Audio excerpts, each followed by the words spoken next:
In a status-obsessed Roman society, clothing played a key role in outward expression of position and status. In particular, the wrong appearance of a man in the Roman Empire could easily be condemned and even ridiculed by those around him, which was a serious personal insult. Did you know, for example, that it was illegal for a citizen of Rome to wear pants or boots in 397 AD? The ban was issued by two emperors and publicly repeated twice. Anyone who was crazy and depraved enough to continue wearing trousers in public was threatened with terrible punishments. For example, for violating this prohibition, a man could be expelled from Rome forever. But while we will tell you more about this in our new video, during the rise of the Roman Empire, many Greeks migrated to Rome, where they worked as teachers for noble Roman children and as artists, designing the homes of prominent citizens. The Romans soon began actively adopting Greek ideas, their educational system relying heavily on Greek writers. The Greeks influenced Roman architecture, mythology, government, language, and even clothing. Men in ancient Greece wore tunics, chiton, made of linen material, as they were often outdoors and needed more comfortable and light clothing. Usually the chiton was thrown over one or both shoulders. In winter, men wore a himation made of wool over their tunic to protect themselves from the cold. Women, on the other hand, wore longer tunics, peplos, which were sewn from large square linen or wool and had additional folds of fabric on the upper part of the body. It was a full-length garment that was fastened with a brooch at the shoulders.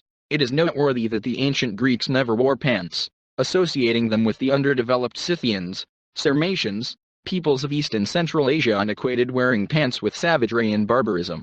The ancient Greeks used the term nu alpha xi upsilon rho delta epsilon, and axarides, to describe the tight trousers worn by the Eastern peoples, and the term sarabera for the loose trousers worn by the Scythians.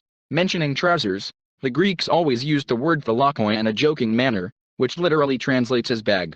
Like the Greeks, ordinary Romans wore simple clothes, draped around the body or fastened with brooches.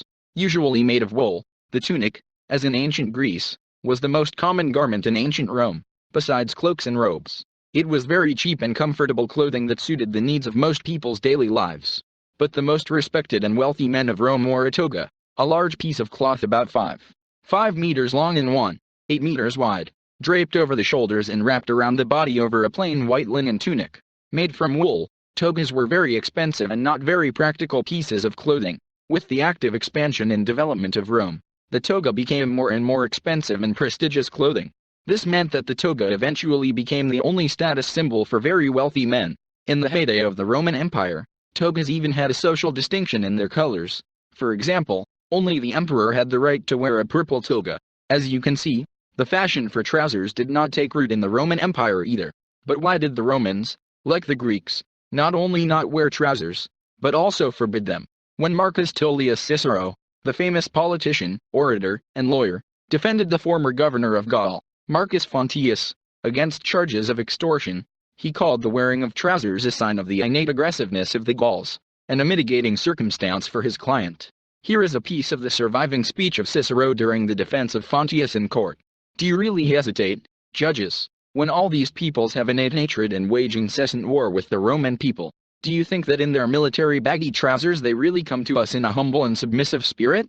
Good orators in Rome often used rhetoric in a rather sophisticated way. They portrayed foreign tribes as ferocious aggressors and backward people, relying on visual images to convince listeners that the barbarian otherness separates the barbarians from the civilized Romans not only by their technological backwardness, lack of medicine, sanitation, and laws, but also clothing. In this case, pants in Rome were considered a powerful symbol of otherness in contrast to the civilized toga. But as the Roman Empire expanded and new territories were annexed, Roman soldiers slowly began to adopt barbarian fashion. The Romans, along with conquered tribes from the northern lands, fought as a single army to defend their borders from other barbarians such as the Visigoths. Thus, the military trousers and leather boots worn by the Germans or Gauls became the equipment of choice for the Roman troops, presumably because they were darker practical in cold climates than cotton Roman tunics or breeches with caligas, open ankle boots, slippers, and also because many barbarians joined the Roman army and set new fashion trends. However, by 397, trousers, despite the odiousness of trousers or boots, had become so commonplace among soldiers and Roman citizens that the brother emperors Honorius and Arcadius, of the Western and Eastern empires, respectively, were forced to issue an official ban on trousers and boots and on wearing them in the city. The prohibition is mentioned in a code named after their father, Theodosius I the Great. which literally stated, "Within the boundaries of venerable Rome, no citizen should be allowed to wear boots or trousers. But if anyone tries to violate this sanction, we order that, in accordance with the verdict of the illustrious prefect, the offender be immediately deprived of all his financial means and sent into eternal exile." Code of Theodosius, October 14, 36 June 399 AD. Since then, the Romans could not wear pants or boots in Rome, as it was strictly forbidden. Significantly, this ban was a desperate attempt by later emperors to cling to a sense of Roman identity at a time when, after hundreds of years of expansion, assimilation of various barbarian tribes, and cultural appropriation, Rome was losing its historical identity. Wearing long hair and luxurious jewelry soon joined boots and trousers as taboo barbaric fashions. The influence of barbarians on fashion was something dangerous that the emperors wanted to control when their own bodyguards, whom they apparently trusted, were themselves barbarians. Thus, all prohibitions were exclusively anti-barbarian, since Rome was losing its historical identity too much. By the way, the restoration of such concepts as purity and originality is not uncommon in fading empires. By the 5th and 6th centuries, all prohibitions had subsided, and suddenly the so-called barbarian custom, a shirt with sleeves and trousers, became the official uniform of Roman soldiers. The fact remains that in the end, trousers ceased to be forbidden and became mandatory clothing for the Roman court.